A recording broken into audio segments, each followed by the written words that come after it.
guys picture a loser for me? Put that image in your mind of what that loser looks like.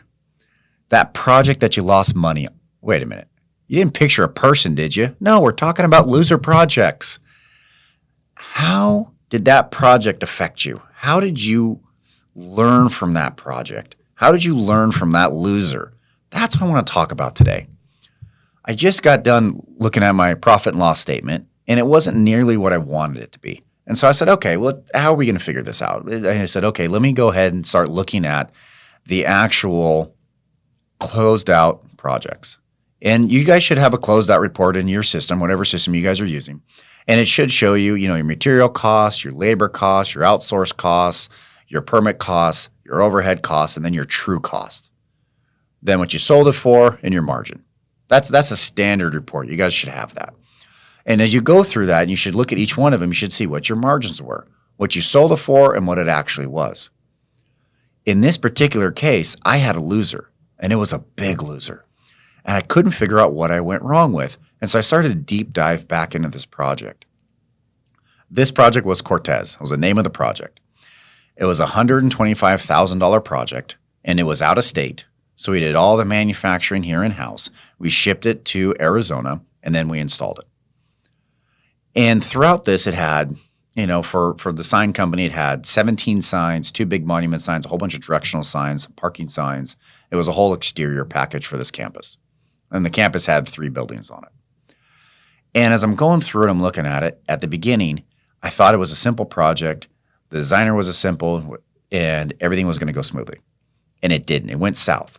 So let me walk you through how this came to be so you guys can kind of see how it went south one step at a time. The call came from one of our high-end designers. He brings us a lot of work. He brings us almost $1 million worth of work every single year. And so when we take his phone call with an exuberance, when he calls, we're like, hello, how are you? How can I help you? We love him because he brings a lot of work to us. And he comes and he goes, all right, I got this project. It's out of state. Can you guys go ahead and give a bid for it? He sends us the PDF file. No big deal. Week goes by. We put all our numbers to him. We send it back. And he goes, okay.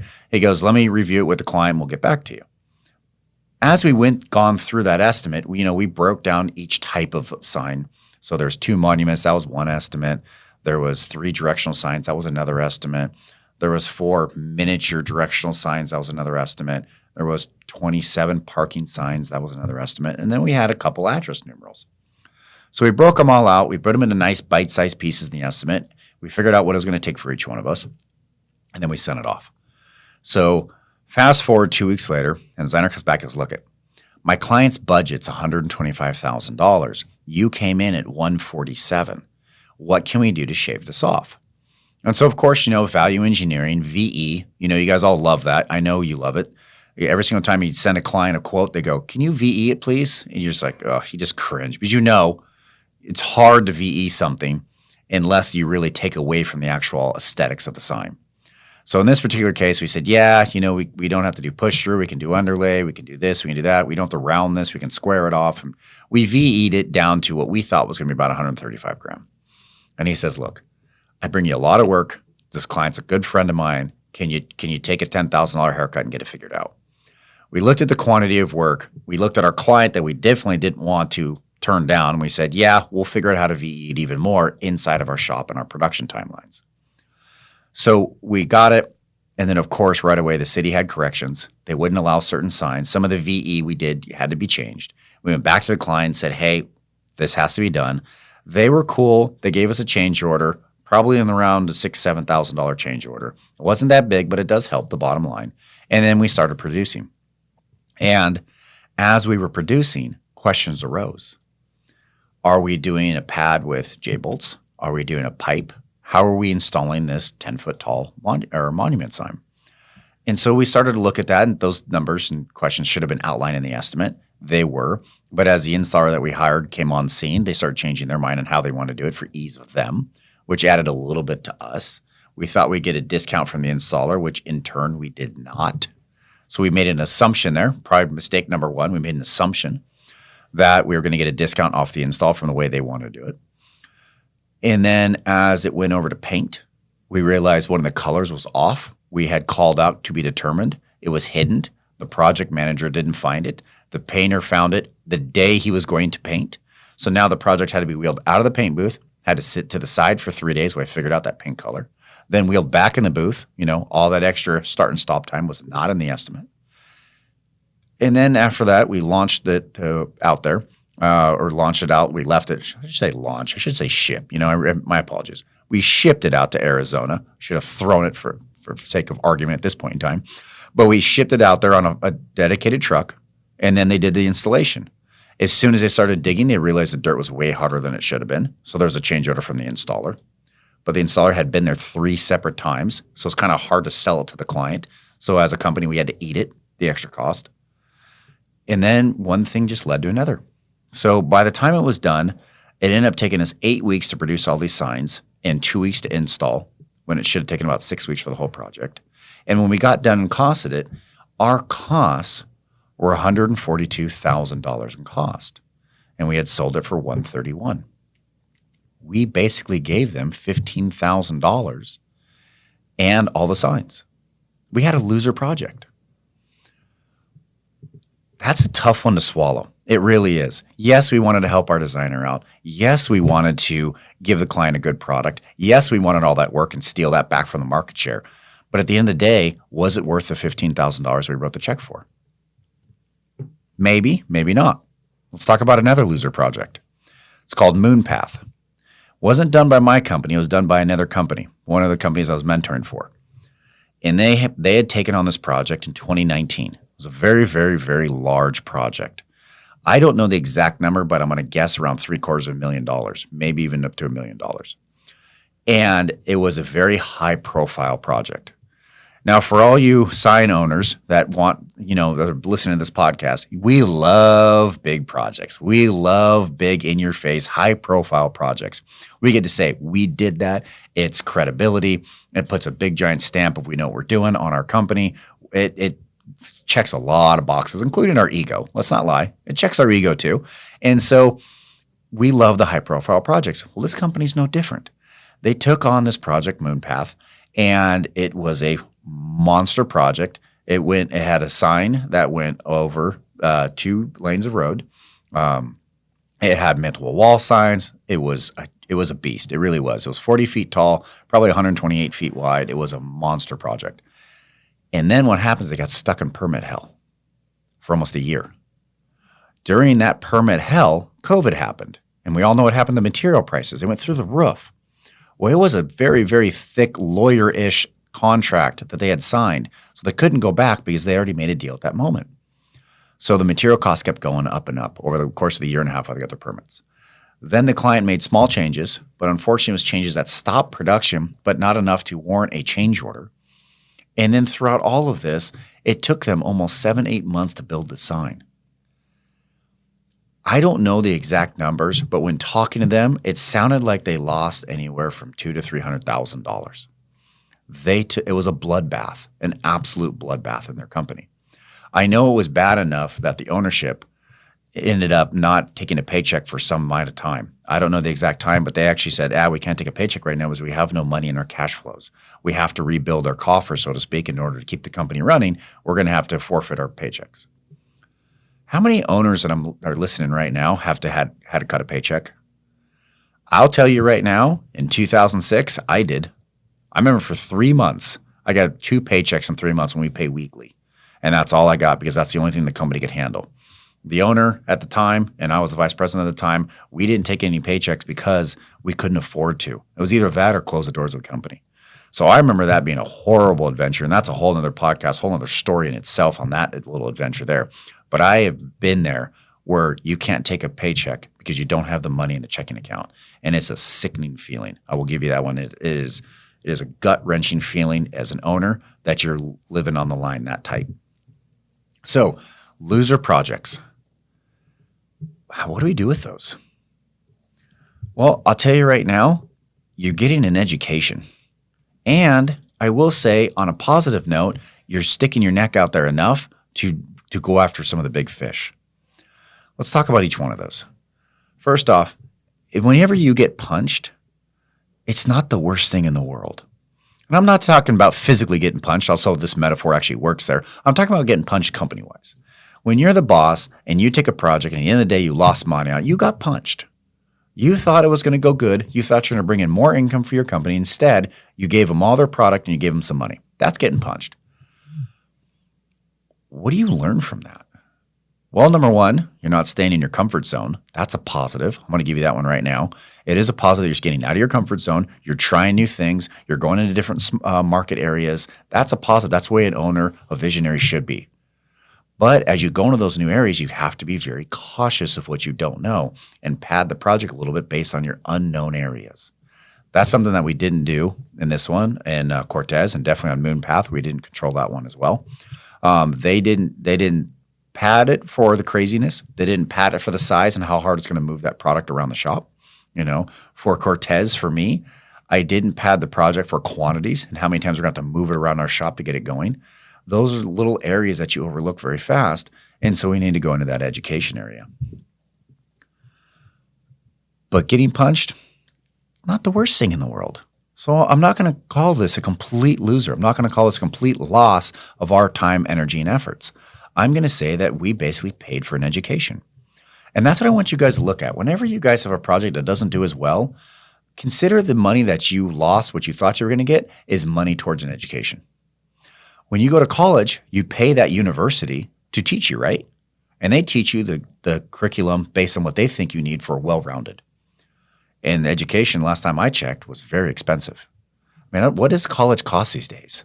$20,000, $30,000 a year? Is it more than that? I really don't know. I'm kind of an old timer here. I haven't gone to college in 20 years, but I know it's not cheap. Every single time you have a project that doesn't make money, you're paying for your education. Now, if you only lost $800, it's a pretty cheap education if you ask me. If you lost $5,000, okay, that's a decent education you're paying for. But you lost $20,000 or more, that's an expensive education right there. That's a tough one, and I feel sorry for you on that one. So I keep saying education. What does that mean? What does an education mean? Well, I'm going to tell you right now. You better be reviewing the estimate against what you actually did. When you review what you actually did, then you have a variance, a difference.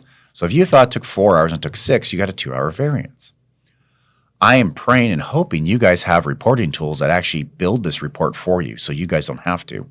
But in each side of every project, you should have a variance of each piece of the puzzle and how far off it was. For me personally, anything more than 5% variance, I want to know why. Why did my project have more of a variance than I thought it was going to be? Did my team kill it and they did a great job? Did a product break or a bit break and so therefore we had to rebuild it? What happened there to create that higher of a variance? But 5% is my personal time to look deeper, trying to dig deeper. And when you look into those different variances, what does that information tell you? Well, I'm honestly going to tell you there's going to be one of 3 things that you can view it and how it's going to tell you. Variance number 1, one-on-one. What was your estimate? What was your actual? And what's the variance? That's going to tell you how well your estimator did for the actual, barring no craziness. What I mean by craziness is the bit broke, the painter mixed the wrong paint, somebody tapped the sign and it fell off the table, stuff of that nature. If you're in the cabinet industry and somebody walks by and actually grabs the door and it bends it too far the wrong way, you got to recut all that wood. That type of variance, that's an extremity or an outside factor. I'm not talking about that. Those are one-offs. That just happens. That's part of owning a business.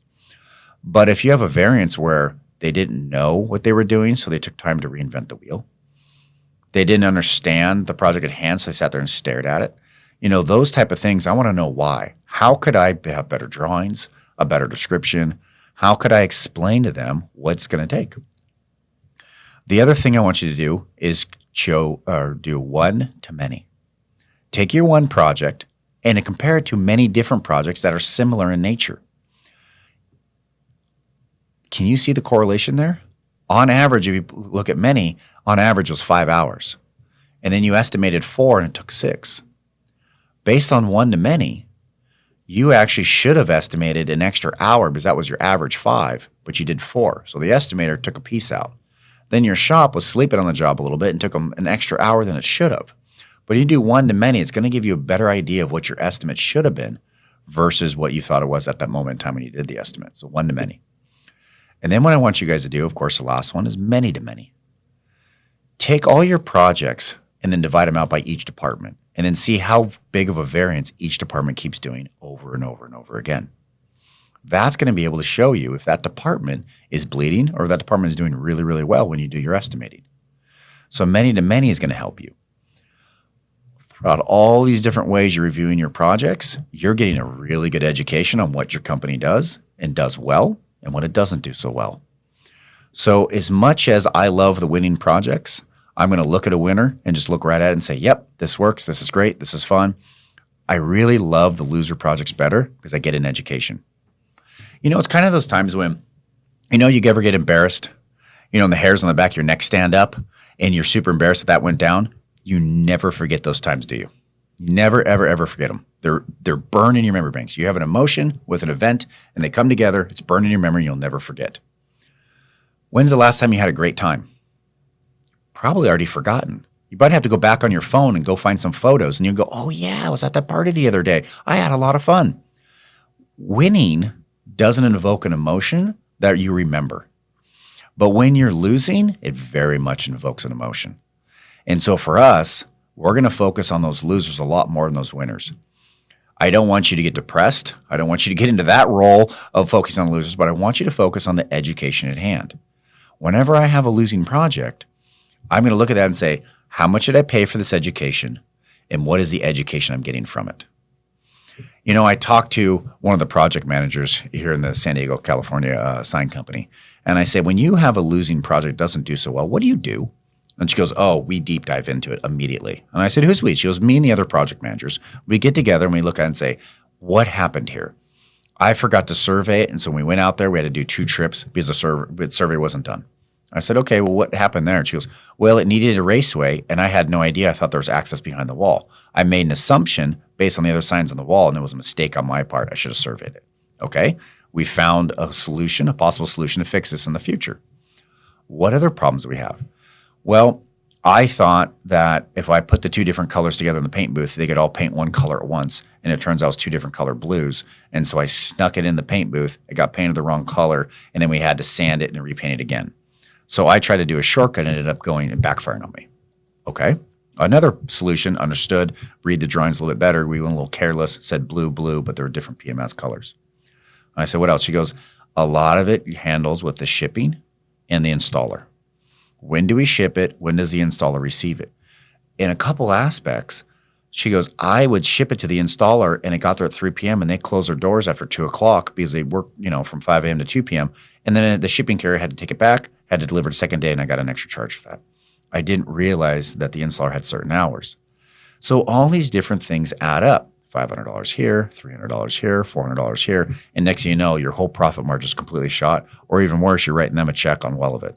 So that education comes with sometimes a higher price, but at least your PMs are sitting there and taking the time. You as an owner, are you being an ostrich and putting your head in the sand and not looking at these jobs? Or are you actually stopping your company, the main integral people, not the entire company, but the integral people, and sitting down and having a talk, an open discussion? I will tell you, me personally, all my sales team, all my project managers, myself and the accounting department will sit down once a month and go over all the projects. We try and high five the winners, focus on the positives, but we also examine the losers and say, what did we do right? What did we do wrong? That's just a part of it. That's a part of growing. That's a part of scaling your company. If you guys aren't costing, I can't even help you. I'm praying that you're costing right now. But once you are costing, looking at those, share it with your team. They need to know they're the ones protecting your bottom line. They're the best ones going to be the source to get that education and actually make it go somewhere, actually use it for better stuff. Give me your comments on this one. What do you guys do when you guys have a losing project? What ways do you fix it? Do you make company policy or just made it top of the mind awareness? I would love to hear your ideas on that one. You can find us on all our social medias, the AC Method, and we'll talk to you again soon.